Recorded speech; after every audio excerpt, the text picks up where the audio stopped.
আন্তর্জাতিক অপরাধ ট্রাইব্যুনালে সাবেক বেশ কয়েকজন মন্ত্রী, প্রতিমন্ত্রী, এমপি এবং আওয়ামী লীগ নেতাকর্মী, বিশেষ করে ঊর্ধ্বতন নেতৃত্বে স্থানীয় যারা ছিলেন তাদের মামলার দিন ধার্য ছিল। তাদেরকে আজকে ট্রাইব্যুনালে হাজির করা হয়েছিল। তাদের মামলার তদন্তের অগ্রগতি প্রতিবেদন ট্রাইব্যুনালে জমা দিয়েছেন তদন্তকারী কর্মকর্তা এবং সাথে সাথে আরও 3 মাসের সময় প্রার্থনা করেছেন। ট্রাইব্যুনাল সময় মঞ্জুর করেছে এবং এই মামলায় কয়েকটি তদন্ত প্রতিবেদন ইতোমধ্যে বিভিন্নভাবে দাখিল হয়েছে। সেগুলো ফর্মাল চার্জের মাধ্যমে ট্রাইব্যুনালে অলরেডি বিচারের জন্য প্লেস করা হয়েছে।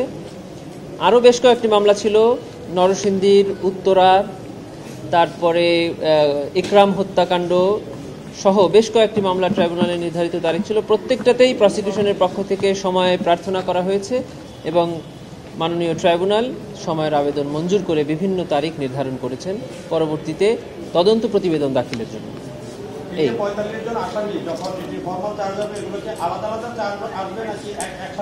জি, এই 45 জন আসামির মধ্যে অলরেডি কয়েকজনের বিরুদ্ধে সেপারেট তদন্ত প্রতিবেদন দাখিল হয়েছে। আমরা মৌখিকভাবে তাদেরকে এই মামলা থেকে অব্যাহতিও চেয়েছিলাম, যেহেতু তার নামে তদন্ত প্রতিবেদন দাখিলের মাধ্যমে সেপারেট মামলা চলমান হয়েছে।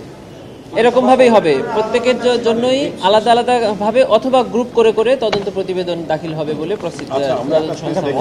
কোর্টের অনুমতি নিয়ে ইউনিসেফ একটা অভিযোগ করেছেন। এই অভিযোগের জবাব আপনারা কি দিয়েছেন ওনার কণ্ঠস্বর পরীক্ষা নিয়ে? না, এটা কোনো অভিযোগ না, এটা ট্রাইব্যুনালের একটি প্রসিডিংস।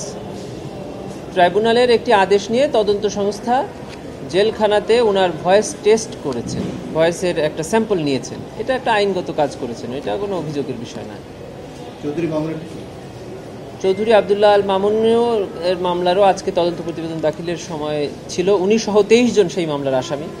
তো ওনার বিরুদ্ধে অলরেডি সাবেক প্রধানমন্ত্রী শেখ হাসিনার সাথে ওনার তদন্ত প্রতিবেদন দাখিল হয়ে সেটি চার্জ গঠনও হয়ে গিয়েছে, আপনারা জানেন। সেজন্য উনি বাদে আর বাকি যারা আছে তাদেরকে এই ট্রাইব্যুনালে হাজির করা হয়েছিল আজকে। এসি কেনার কথা ভাবছেন? ভিশা দিচ্ছে যে কোনো এসিতে 15% নিশ্চিত ছাড়। এছাড়াও থাকছে মানি ব্যাক গ্যারান্টি নিশ্চয়তা। না, এই যে সুপিরিয়র কমান্ড রেসপন্সিবিলিটির অভিযোগ যে সকল আসামিদের বিরুদ্ধে, তাদের বিরুদ্ধে জুলাই গণহত্যার অভিযোগে যে অভিযোগ আনা হয়েছে সেখানে একটা হতে পারে, একাধিক হতে পারে। এই মিসকেসে তাদের তদন্তকে ফ্যাসিলিটেট করার জন্য এইসব মিসকেসগুলো আমরা ফাইল করি। তাদেরকে গ্রেফতার করার জন্য তাদেরকে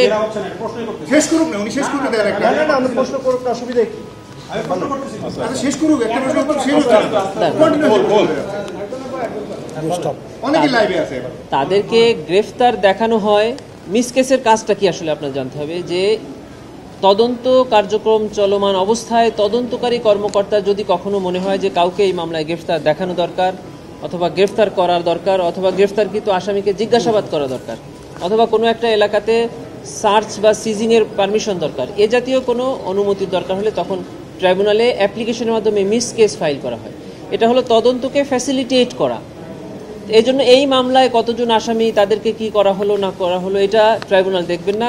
যখন ফ্রেশ তদন্ত প্রতিবেদন দাখিল করা হবে তখনই তার নামে আইসিটি বিডি মামলার মাধ্যমে ফ্রেশ কেস ফাইল হলো by filing a formal charge.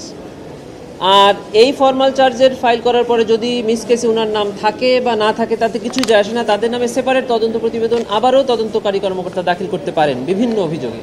তার সাথে এই আইনের কোনো বাধা নাই, কোনো কনফ্লিক্টও নাই।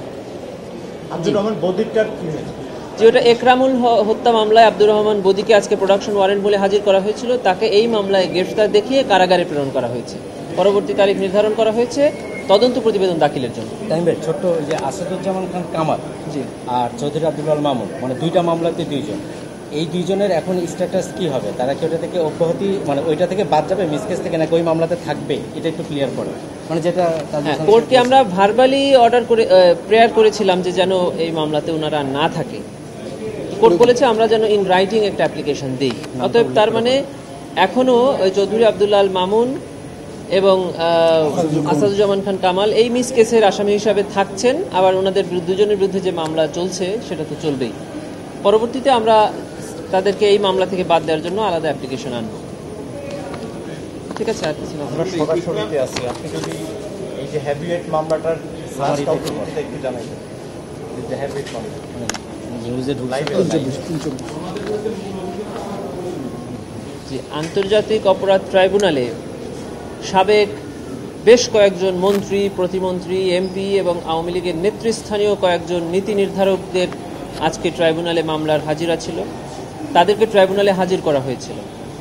প্রসিকিউশনের পক্ষ থেকে তাদের মামলার তদন্ত প্রতিবেদন দাখিলের জন্য আমরা সময়ের প্রার্থনা করেছিলাম। ট্রাইব্যুনাল সময়ের আবেদন মঞ্জুর করে আগামী 15ই অক্টোবর 2025 তারিখ তদন্ত প্রতিবেদন দাখিলের দিন ধার্য করেছেন। আপনাদের মাধ্যমে জাতিকে আমরা জানাতে চাই যে এই মামলায় টোটাল 45 জন আসামি।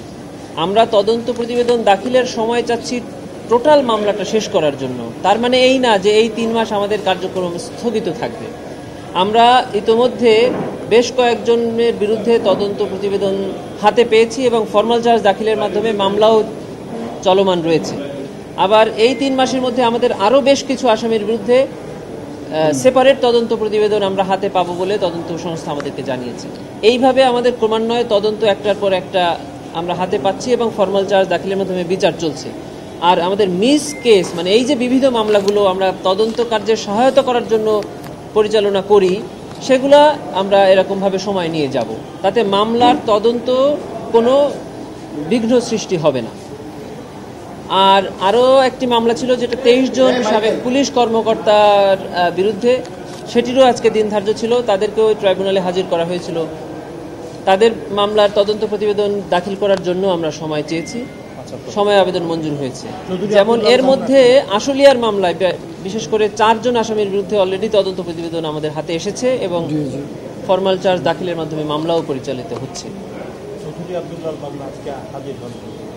জি, উনি যেহেতু একটি মামলায় ওনার তদন্ত প্রতিবেদন আমাদের হাতে এসেছে, আমরা তদন্ত প্রতিবেদনের ভিত্তিতে ফর্মাল চার্জ দাখিল করেছি, চার্জ ফ্রেম হয়েছে, অতএব ওনাকে এই মিস কেসে আনাটা আর প্রয়োজন মনে করছেন না ট্রাইব্যুনালের জন্য। অনেক রাজসাক্ষী হিসেবে প্রোটেকশনের জন্য, মানে বাড়তি নিরাপত্তার জন্য এটি মূলত হলো এই মিস কেসে উনার আর প্রয়োজন নাই, কারণ এই মিস কেস থেকে মূল মামলা শুরু হয়ে গেছে ওনার। আর সাথে সাথে এটাও বলা যায় যে উনি যেহেতু অ্যাপ্রুভার হয়েছেন, হতে সম্মতি দিয়েছেন, বাকিটা ওনার অ্যাপ্রুভার হবেন কি হবেন না এটা ওনার কোর্টে ওনার জবানবন্দি প্রদানের পরে নির্ধারণ করবে ট্রাইব্যুনাল। এই জন্য এটা শুধু হাসানুল হক ইনু না, এর আগেও ট্রাইব্যুনালে এটা অনেকবার হয়েছে। তদন্ত সংস্থা তদন্তকালে যে কারো ভয়েস টেস্ট করতে পারেন, কারণ ওনারা ভয়েস যেটি ওনারা তদন্তে পেয়ে থাকেন সেটা জেনুইন কিনা এটা টেস্ট করার জন্য তো এখন যিনি কাস্টডিতে আছেন তার অ্যাকচুয়াল ভয়েসটা লাগবে। সেটা ট্রাইব্যুনালের অনুমতি সাপেক্ষেই তদন্তকারী কর্মকর্তা ওনার ভয়েস টেস্টটা জেলখানায় করেছেন। জি, একরাম হত্যা মামলার ডেটটা হলো 23/9/2025 তদন্ত প্রতিবেদন দাখিলের জন্য। জি, এই মামলায় হ্যাঁ, আব্দুর রহমান বদি সাহেবকে আজকে এই মামলায় গ্রেফতার দেখিয়ে কারাগারে প্রেরণ করা।